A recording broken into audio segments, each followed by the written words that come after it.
Você já se perguntou por que, apesar de todo o seu esforço, gentileza e atenção, ela escolheu aquele outro cara?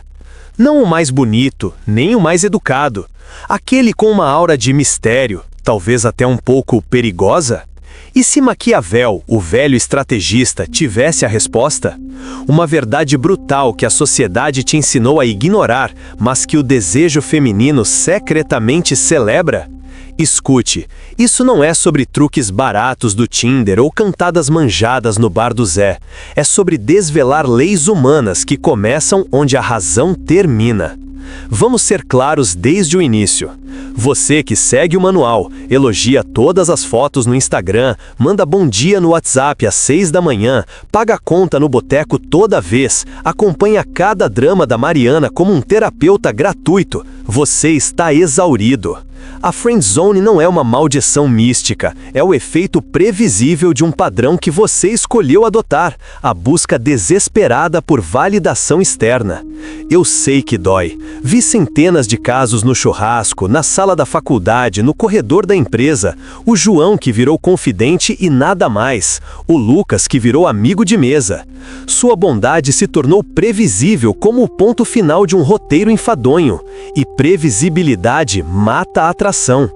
A síndrome do cara legal tem sintomas claros: disponibilidade absoluta, medo de impor limites, assumir tarefas que diminuem seu status social, como mostrar sempre a conta no bar, implorar atenção por mensagem quando dá 2 dias sem resposta. Isso tudo vira um mapa que qualquer pessoa pode ler. Aqui mora alguém que busca a aprovação. E a aprovação é a antessala da irrelevância. Não estou culpando sua intenção. A bondade pode ser genuína. Estou apontando a consequência. Quando você se oferta como um conforto permanente, você perde a capacidade de ser desejado. Desejo nasce de tensão, e tensão se alimenta de incerteza, de risco, de algo a ser conquistado. Agora desafie comigo o mito romântico que estamos todos ensinados a recitar. A bondade, na narrativa social, é a virtude suprema. Trate bem, seja gentil, seja previsível. Mas o desejo não vota em linha com a moral social. Ele responde a sinais primitivos: mistério, desafio, propósito. Se você fosse assistir a novela e o protagonista fosse impecavelmente morador de condomínio de classe média, previsível e sem conflito, você seguiria acompanhando por 3 temporadas? Provavelmente não. O organismo do desejo reage a estímulos que prometem excitação, novidade, uma história que vale a pena ser contada. A previsibilidade doméstica mata o tédio, e o excesso de bondade sem limites é percebido inconscientemente como falta de domínio próprio, uma fraqueza, não uma virtude sedutora. É aqui que Maquiavel entra, não como monstro, mas como lente cortante. Nicolau Maquiavel observou homens e nações, não para moralizar, mas para descrever. Ele disse em termos brutais que os homens esquecem mais depressa a morte do pai do que a perda do patrimônio. Traduzindo para o campo do desejo, as pessoas respondem mais ao que afeta seu status e segurança emocional do que as intenções declaradas. Maquiavel ensinou que percepção vale mais que realidade, que a gestão da imagem é uma ferramenta de poder. Na sedução, isso significa que ser visto como alguém íntegro e forte importa mais do que você se declarar bonzinho a cada oportunidade. Se a sua imagem é a de alguém que se submete, a sua realidade de gentileza não terá efeito magnético. Pense na percepção como vitrine de uma loja cara na Oscar Freire. Não adianta o produto ser excelente se a vitrine grita pobre. A forma como você se apresenta, postura, escolhas, limites, vem de uma narrativa sobre você. Maquiavel era brutal porque via o humano como político, movido por interesses, medos e admiração. Sedução é política íntima. Quem governa a percepção, governa a atração. E essa gestão não é crime, é estratégia. O lado sombrio que eu falo não é crueldade, é realidade. Um reconhecimento do que realmente movimenta corações e corpos, mesmo quando a sociedade prefere cantar loas à bondade incondicional. Finalmente, aplique o princípio do príncipe à atração. Um líder sensato quer respeito, não só aplausos. Maquiavel colocou a questão de forma direta: é melhor ser amado ou temido? Ele sugeriu que, se não puder conciliar os dois, o respeito e a capacidade de impor consequências têm maior valor prático do que a adoração pura. Na vida amorosa, buscar ser amado a qualquer custo, aceitar tudo, negar seus limites, saciar cada desejo alheio, acaba roubando respeito. E sem respeito, não há desejo duradouro. O que provoca atração verdadeira é a combinação de força interior, propósito e uma autonomia que diz: eu não dependo do teu sim para existir. É o homem que tem uma mesa de trabalho, projetos que o puxam para frente, amigos que o esperam num bar em Pinheiros e que não corre atrás de cada notificação. Esse cara pode ser mais frio em algumas interações, mas é justamente essa autonomia que vira campo fértil para desejo. Se Maquiavel nos ensinou que o poder real não mora na bondade óbvia, mas na gestão da percepção, o próximo passo é claro e incômodo. O que isso significa para o feminino? Como mulheres, com seus próprios instintos de proteção e poder, podem estar usando essas mesmas leis, às vezes sem nomeá-las? Prepare-se, vamos decodificar o feminino que conquista e entender como imprevisibilidade, mistério e autossuficiência operam como armas sutis da atração. Você está pronto para encarar uma verdade que derruba certezas e exige transformação?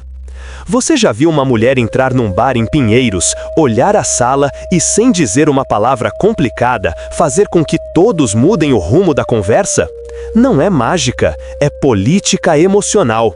É gestão de percepção tão potente quanto a de um ministro em Brasília, só que operando nas microdinâmicas do desejo. Preste atenção, o feminino que conquista não depende de scripts, opera por princípios claros, muitas vezes inconscientes, que ecam diretamente do que Maquiavel descreveu sobre poder. Vou decodificar isso agora, ponto por ponto, sem polidez hipócrita.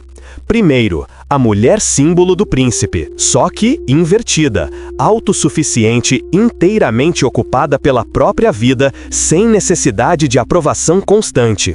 Pense na Ana, empreendedora que rala na Faria Lima, que tem jantares com investidores, aulas de pilates, viagens curtas para Ilhabela no fim de semana. Ela não manda mensagem 10 vezes seguidas, não reproduz o padrão de disponibilidade absoluta que você aprendeu a achar virtuoso. Isso cria uma realidade simples: quem não persegue, sustenta valor. A autossuficiência feminina funciona como um selo de qualidade.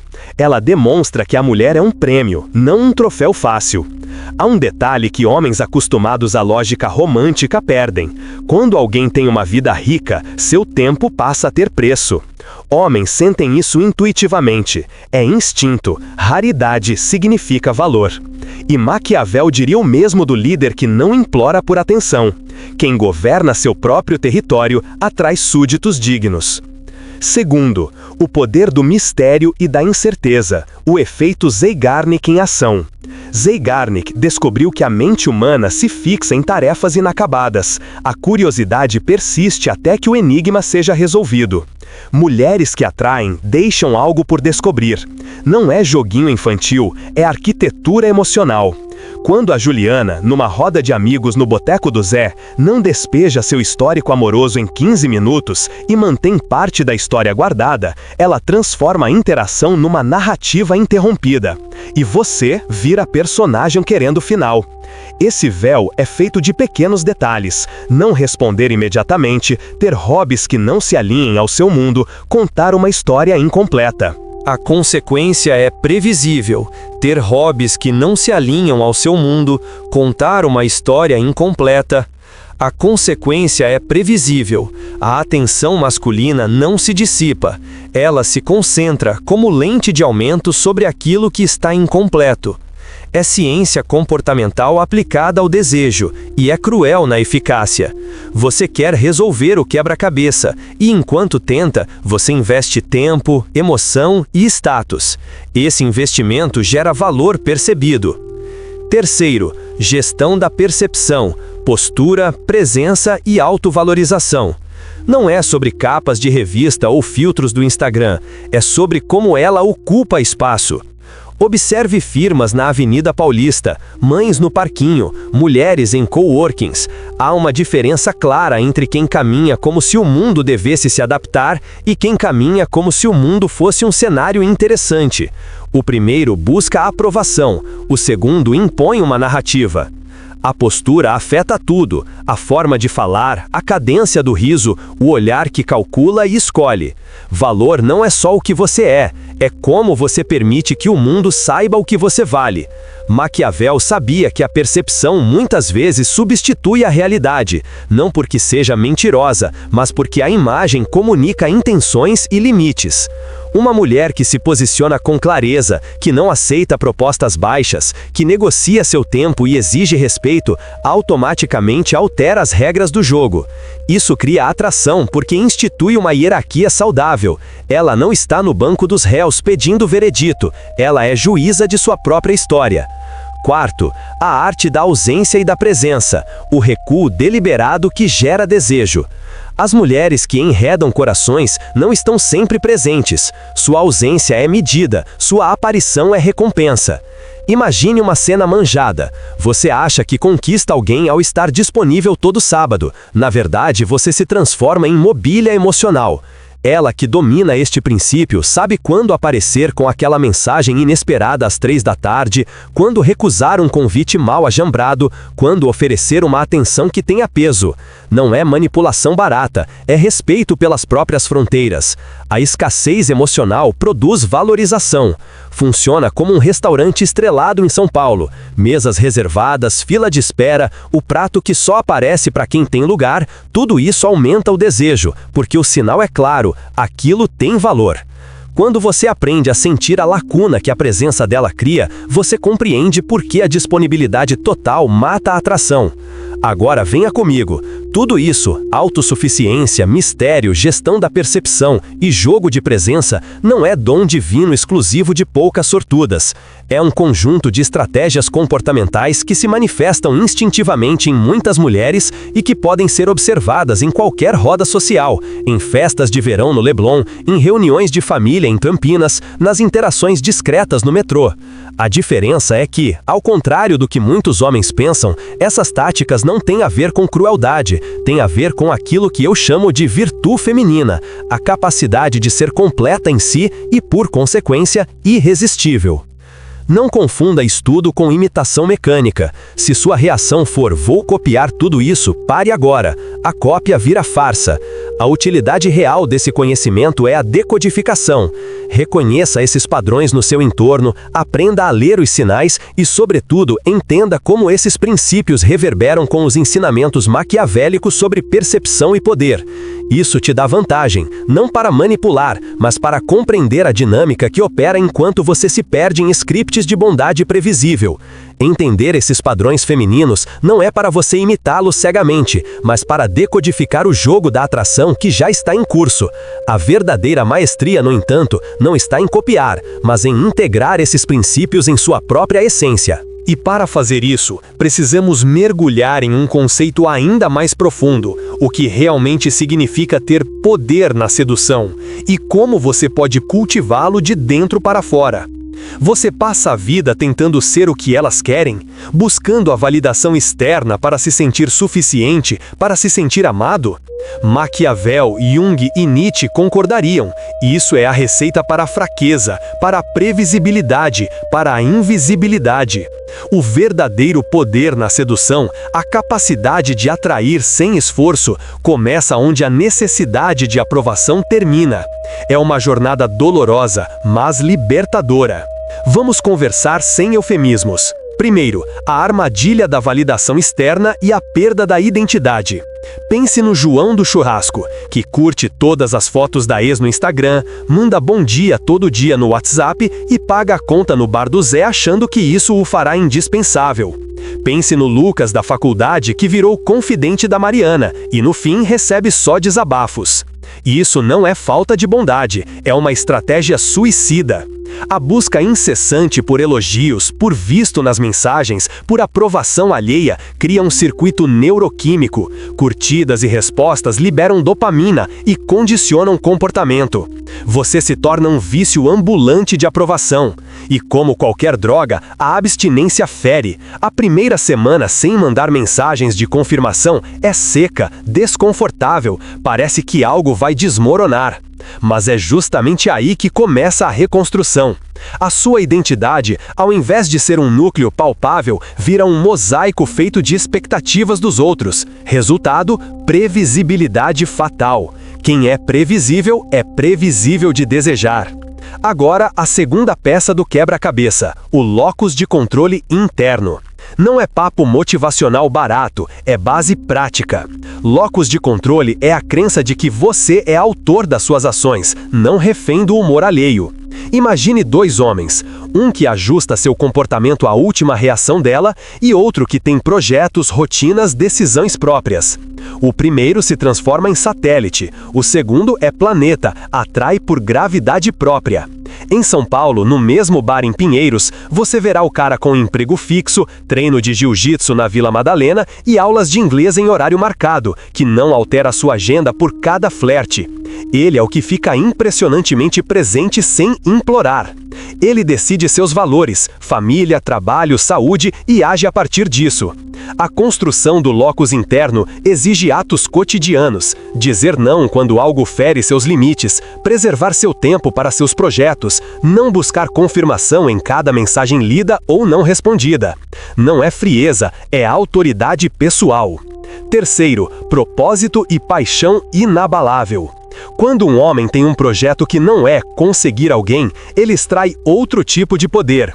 Pense no cara que abriu um pequeno restaurante de comida baiana no Bexiga, que rala, atende fornecedor de manhã e escala cozinheiros à noite. Ou no engenheiro que monta uma startup na Faria Lima, consumido por um produto que acredita. Esses homens irradiam energia, não dependem da aprovação alheia porque estão ocupados construindo algo maior. Maquiavel falaria de virtude, não charme passageiro, mas capacidade de perseguir fins com eficácia. Essa energia é transmitida sem palavras, gestos decididos, olhar que não implora, calendário de compromissos que não se altera por caprichos. Mulheres sentem isso como centro gravitacional. Você deixa de ser um satélite à deriva e passa a ser ponto de atração. A paixão não precisa ser grandiosa, pode ser um projeto local, uma banda na Lapa, uma causa social em Campinas. O que importa é que ocupe você com profundidade. Quarto e mais duro, a dor da autossuficiência e a aceitação do monstro interior, a sombra de Jung e o aviso de Nietzsche. A aceitação do monstro interior, a sombra de Jung e o aviso de Nietzsche. Assumir autonomia e poder exige confrontar as partes de você que foram moldadas para agradar. Submissão, medo de conflito, desejo de aprovação. Jung chamava isso de sombra, aspectos reprimidos que, se não integrados, controlam você por baixo do pano. Nietzsche adverte: olhar para o abismo pode transformá-lo.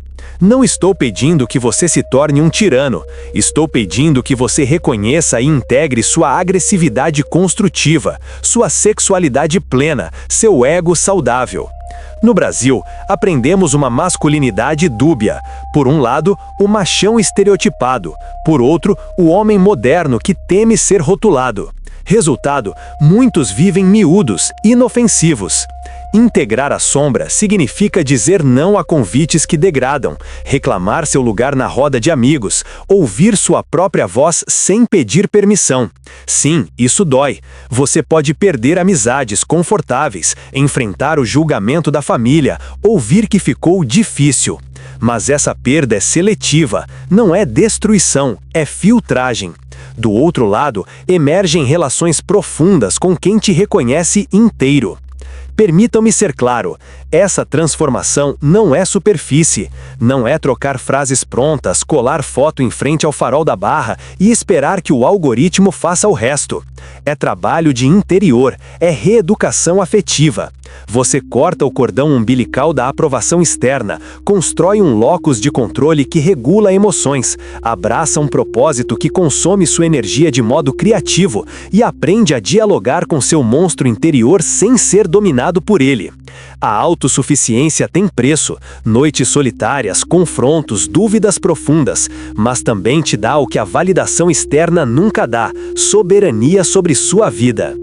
Este caminho de autodescoberta e empoderamento não é para os fracos. Ele exige que você olhe para dentro, para o seu próprio lado sombrio e aceite a totalidade da sua essência. Mas o que acontece quando você integra essa força bruta, essa potência primária e a canaliza para se tornar não apenas atraente, mas inesquecível, um homem que deixa uma marca indelével na alma de uma mulher? E se o homem que você tenta ser até agora for justamente a causa do seu anonimato emocional? Ouça com atenção. O homem perigoso que eu descrevo não é cartoon de vilão, nem personagem de filme de ação. É alguém que incorpora força interna, limites claros e uma presença que complica rotinas alheias, no bom sentido.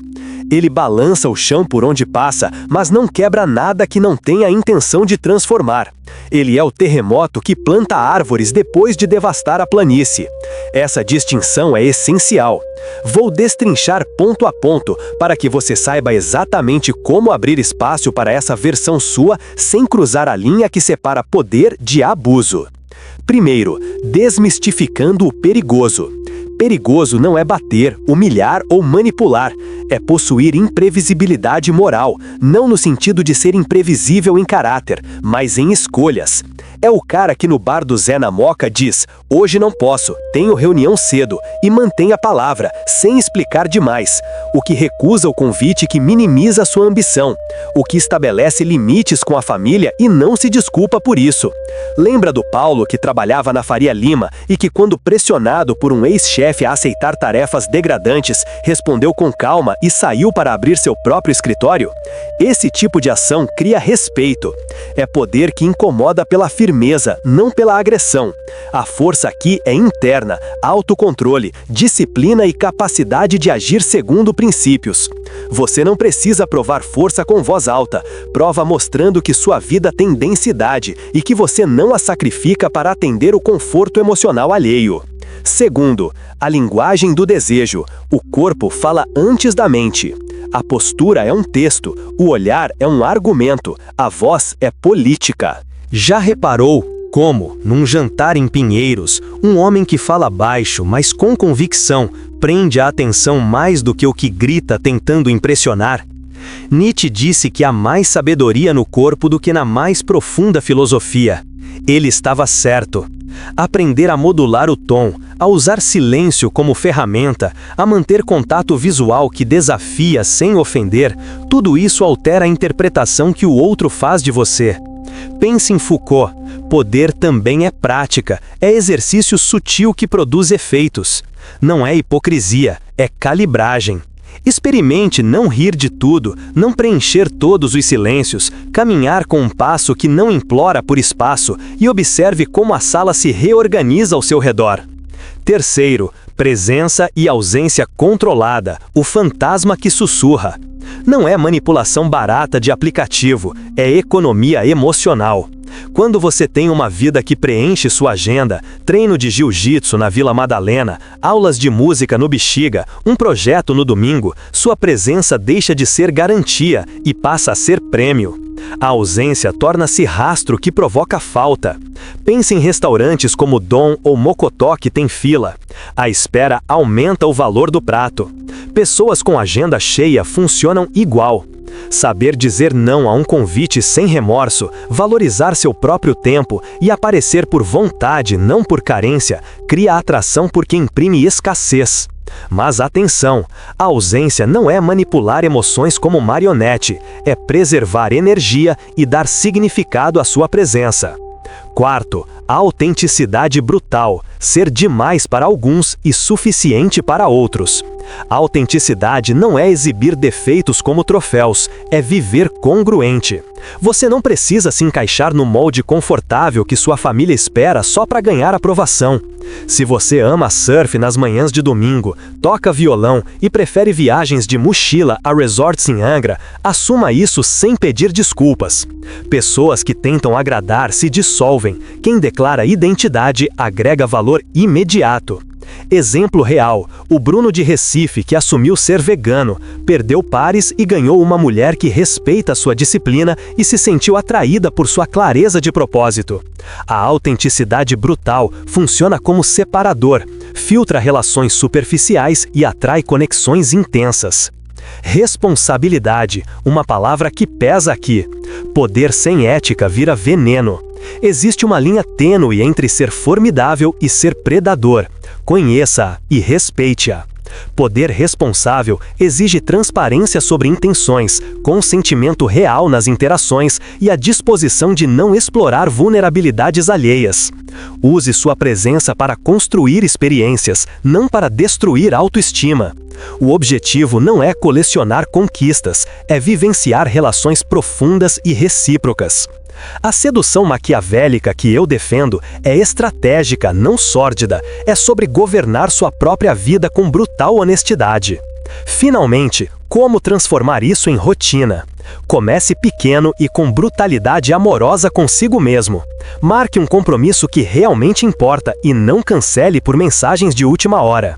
Faça silêncio proposital em uma conversa para testar sua tolerância ao desconforto. Recuse favores que corroem seu tempo sem retorno. Treine olhar e voz em situações cotidianas, numa fila do metrô, numa reunião, num encontro casual no bar do Bexiga. Essas repetidas escolhas é que moldam um caráter que não se curva por aprovação.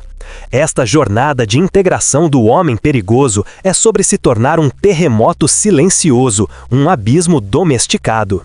Mas como você aplica isso no dia a dia, para que esta transformação não seja apenas teoria, mas uma realidade que te acompanha e que torna você inesquecível? Chegamos ao ponto onde a teoria precisa virar atitude. Você já entendeu que a bondade previsível te transformou em mobília emocional e que o homem perigoso é, antes de tudo, alguém com domínio sobre sua própria vida. Agora, eu vou condensar isso em instruções práticas, duras e reais.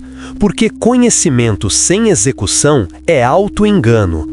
Não é script de Instagram, é um protocolo de comportamento, percepção e ética que cria um legado emocional.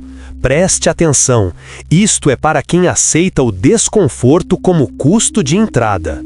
Primeiro pilar, autodomínio emocional e composição inabalável. Não é frase de coach, é prática diária de regulação. Você precisa treinar respostas e não reações. Exemplos. Quando a mensagem fica não respondida por 2 horas, não é catástrofe, é teste. Em vez de mandar mais 3 mensagens, respire, faça algo que te retorne valor. Vá à aula de jiu-jitsu na Vila Madalena, resolva uma pendência no escritório, ligue para o pai. Rotinas simples curam a dependência da notificação. Outra prática, cenário simulado. No trânsito, no metrô, pratique não reagir ao impulso de justificar-se. Controle o tom de voz quando alguém te provoca. Mantenha a postura e fale o essencial. Isso constrói a compostura. Maquiavel chamaria isso de virtu, capacidade de agir com eficácia independentemente do caos. Quanto mais você pratica, mais sua calma vira magnetismo. Segundo pilar, leitura afiada do contexto e do não verbal, o olhar do príncipe. Isso se aprende observando com intenção. Na roda do bar, repare, quem fala mais alto raramente comanda. Quem escuta, ajeita o ombro e usa um silêncio estratégico, vira referência. Treine em situações reais. Numa reunião no trabalho, observe microgestos. Quem cruza os braços, quem olha para o relógio, quem sorri tenso. Esses sinais dizem o que verba e palavras tentam esconder. No encontro, perceba quando o olhar dela suaviza ou quando a fala fica seca. É aí que você decide aproximar, recuar, provocar curiosidade.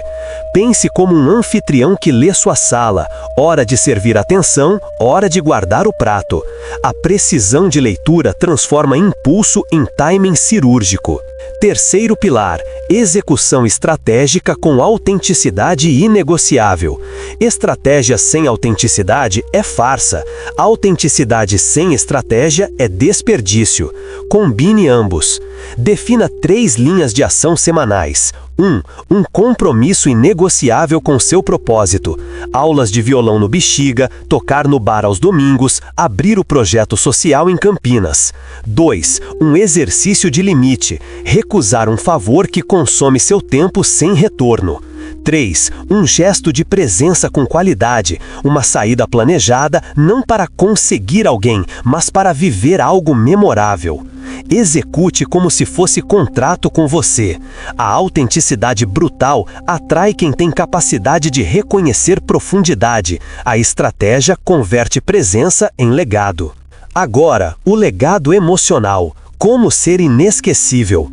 Você não quer ser apenas bom numa história passageira, quer ser impressão duradoura.